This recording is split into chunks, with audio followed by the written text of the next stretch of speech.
Hey there, friend. Today's episode feels a little special because, well, we're celebrating something extra special. It's our 1 year podcast anniversary. And I'm not sure if that's a real word, but we're going to use it. All right, but I did want to just take a moment and say thank you. Thank you for every moment that you've spent here with me over this last year.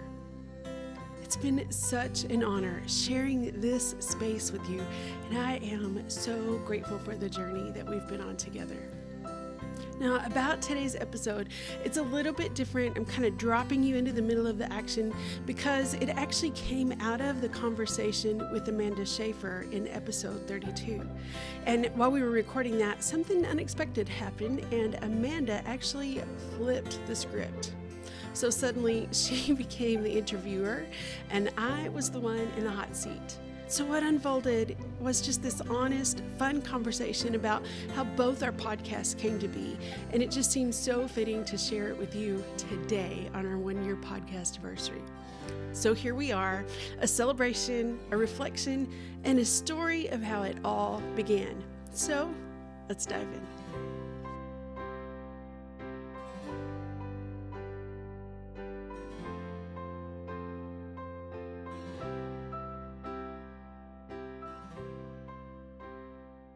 I wanted to ask you why you're podcasting. Why?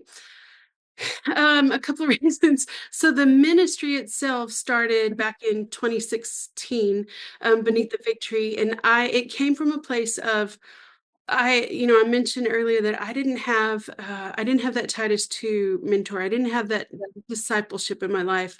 We were going to church, but it just didn't. I didn't have anybody that was walking with me, and I was desperate to get this relationship thing everybody kept talking about. And I would chase down, we had friends who would each month they would host in their house something called Worship with the Word, where we would just worship together and then we would just read scripture or whatever, and different things like that over the course of 5, 10, 12 years of just, even though I wasn't connecting, even though I wasn't getting it, I was just driven to keep chasing him. And the only way I knew to do it was to hang around people that seemed to have that relationship with God that I wanted. So all I could do is just stay close to them.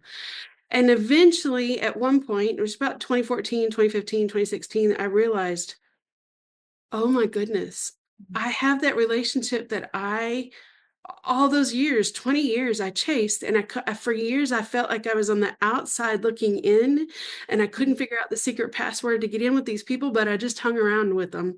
And at one point, I realized I have this relationship where I'm talking to God throughout my day as though he's right beside me, because he is, and I'm hungry for his word, and I'm hungry to spend time with him, and I love worship. And I was like, how did I get here? When did this happen? What happened? And so then God started showing me kind of in little ways, like how that happened, where that was. And so out of that came something. At the time I started it by developing an online intensive where I, through Facebook Live, had a private group. And I just said, hey, ladies, I feel like God is calling me to this thing. Would you go through this with me while I figure it out? So it started out with a group of 10 women, the beta group or the figs. And it was an 8-week intensive that God and I developed together. It was basically the keys. Back then we called it 6 keys to devotional life that you love. It has since expanded a little bit, but I always knew that workshop was supposed to be in print form in some way. Yeah. And then in 2018, I was asked to take this full-time job. So for 3 years, I had to completely lay Fig Tree down, not knowing if God would ever bring me back to it, but just so missed it. And then in 2022, God said, okay, let's go, let's start. And so the only thing I knew to do was start the website and kind of start connecting myself with other Christian communicators. And one of those groups that I was in back then had where you could have an appointment with the publisher. And so I did a 15-minute appointment with, I think she was an acquisitions editor, actually. And so I just said, this is what I'm thinking. This is eventually going to become a book. But the reason I want to talk to you right now today is, how do I, because you guys are going to want a platform, what is your best recommendation? How do I start to build the platform or the audience that you guys are looking for? And she said, well, first off, I really love the book project and I want to see it when it's ready, when you're ready. But here's some things. And the number one thing she said was podcast. Mhm. Well, I had already, when I started Beneath the Fig Tree, I was doing video. And Yeah. so I had a YouTube channel before I laid it Fig Tree down to, and a lot of times during that 3 years of I called that the winter, fig trees winter, some dormancy. During the fig trees winter, I kept thinking I should close that YouTube channel down because they're still asking for resources and I don't have time to give them anything more. But I Mhm. didn't close it. It kept growing. It kept, even though I wasn't doing more videos, it kept the audience for it kept growing and they kept reaching Mhm. out to me. And so shifting into podcasts wasn't that big a deal because I just take the videos that I was doing and strip the audio and send it over to. So that was easy. Now, since then, I've kind of changed the format and what that looks like. But the reason ultimately that I'm podcasting first is because the acquisitions editor said, this is Mhm. really, I think, how you do it. But second, because I love being able to connect in this way. And so there's a whole audience of people that won't find the YouTube videos that they're finding the podcast. And so Yeah. it's just a way for me Yeah, to be they're different. They're yeah, yeah, they're different totally different. audiences, Yeah, but that's what I've found is, like, use what's in your hand.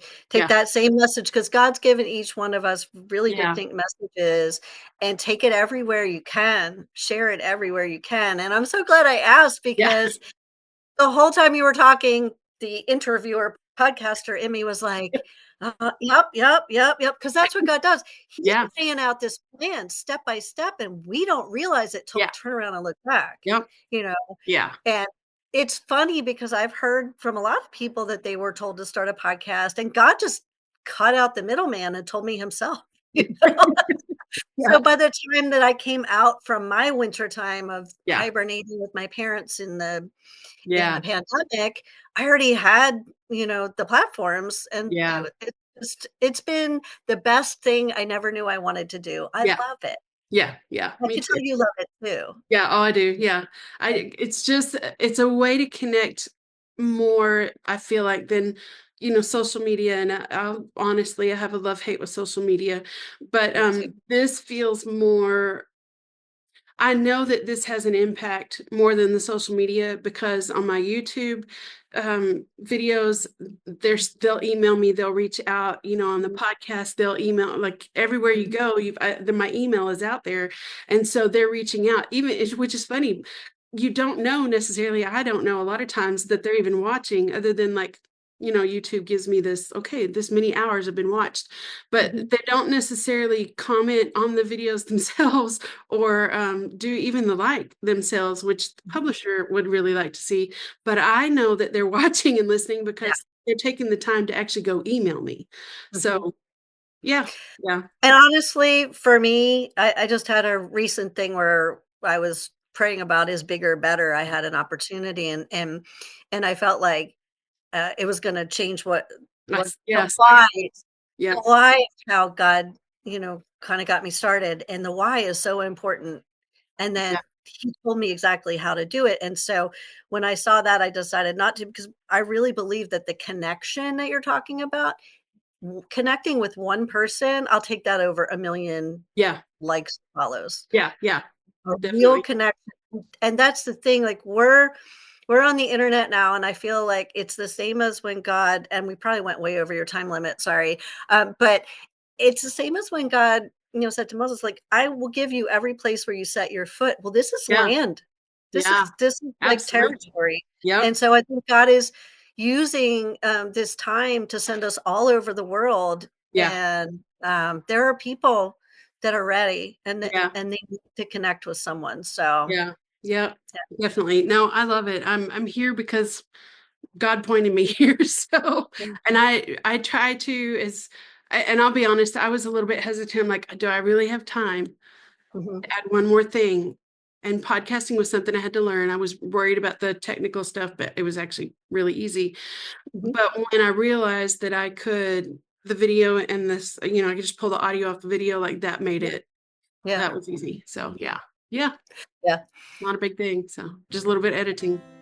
Thanks again for a wonderful year. I hope you've enjoyed this special 1-year podcast anniversary episode. Chat soon, friend.